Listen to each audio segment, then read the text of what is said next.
You know what's fascinating about modern warfare? Sometimes the most devastating weapons make absolutely no sound. No explosions, no gunfire. Just the quiet hum of computers, and a few lines of code that can bring a nation's ambitions to its knees. In 2010, cybersecurity experts around the world were puzzled by something they'd never seen before. A mysterious piece of code was spreading through computers globally, but it wasn't stealing credit card numbers or encrypting files for ransom. No, this was different. This was Stuxnet, the world's first digital weapon of mass destruction. But the story doesn't start in 2010. It begins years earlier in the quiet corridors of power in Washington, D.C. and Tel Aviv, where two allies faced a common problem: Iran's growing nuclear program. Now watch this. It's 2006. George W. Bush is sitting in the Oval Office, staring at intelligence reports about Iran's nuclear facilities. The traditional options on the table are grim.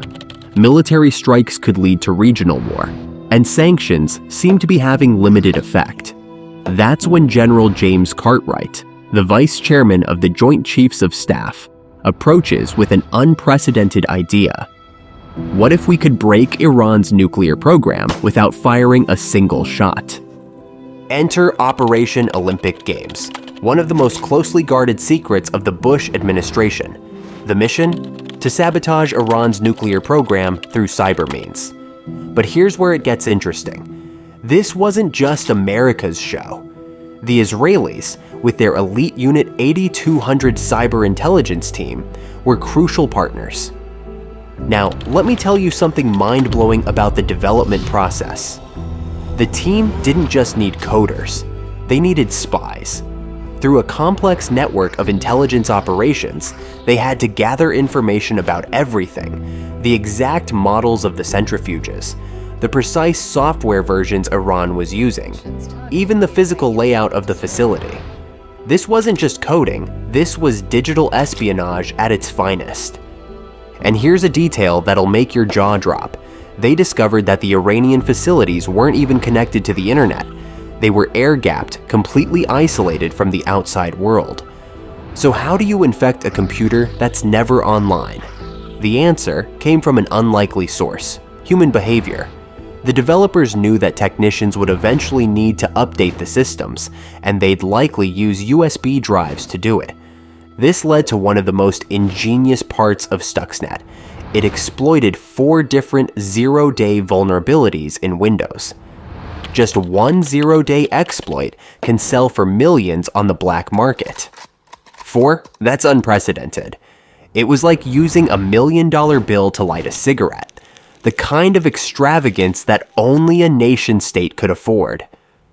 In a secure facility in the United States, American and Israeli cyber experts worked side by side, creating something the world had never seen before. They built a replica of Iran's nuclear centrifuges because they had to be absolutely certain their code would work.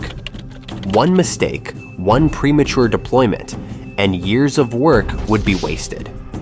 Here's where the story gets even more fascinating.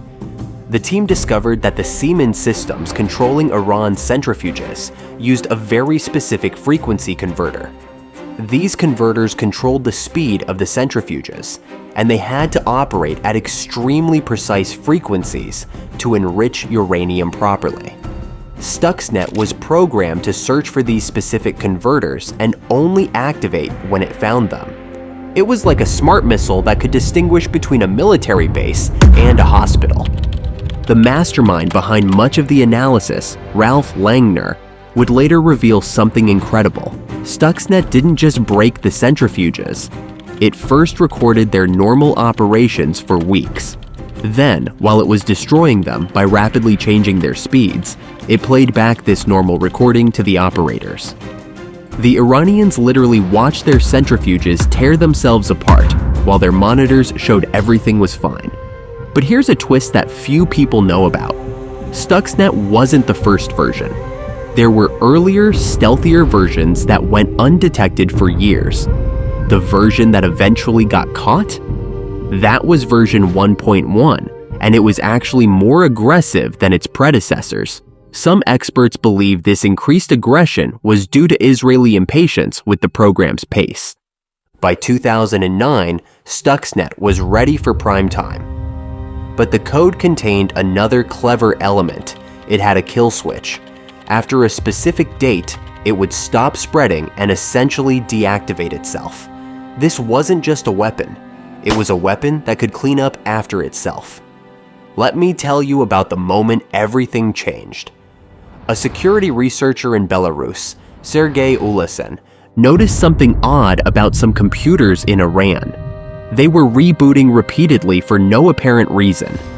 This tiny observation would eventually lead to the unraveling of the entire operation. When Eugene Kaspersky's team got their hands on the code, they were stunned. The malware was so sophisticated that it used digital signatures stolen from legitimate Taiwanese companies to trick computers into thinking it was legitimate software. This wasn't just hacking. This was digital forgery at a state level. But here's where the story takes an even more intriguing turn. Remember Flame, Stuxnet's sophisticated cousin. It used a technique so innovative that it broke the fundamental mathematics of computer security. It found a way to create a fake Microsoft security certificate by discovering a new way to break the MD5 cryptographic algorithm. This was like finding a way to counterfeit money that no one thought was possible. The operation's success was staggering. Eric Chen, a researcher at Symantec who analyzed Stuxnet, estimated that it set Iran's nuclear program back by at least 2 years. But the cost? Estimates suggest the program cost over $1 billion to develop.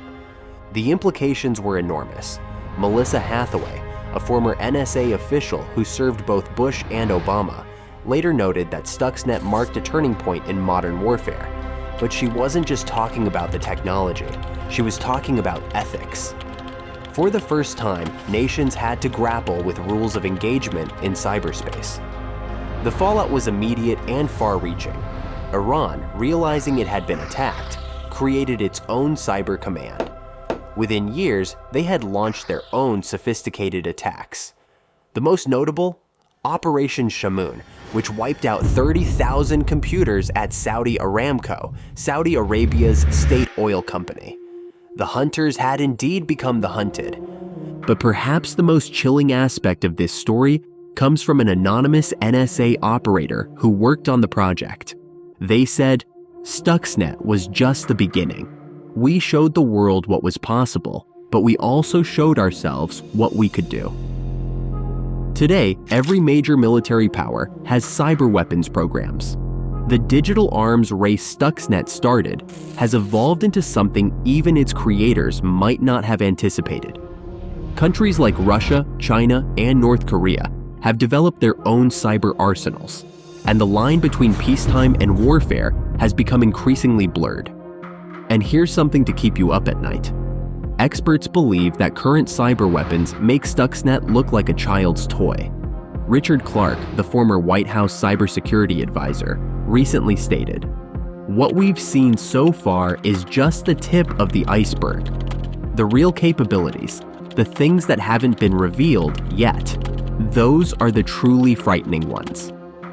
So the next time you hear about a power grid failure or a mysterious computer glitch at a major facility, remember this story.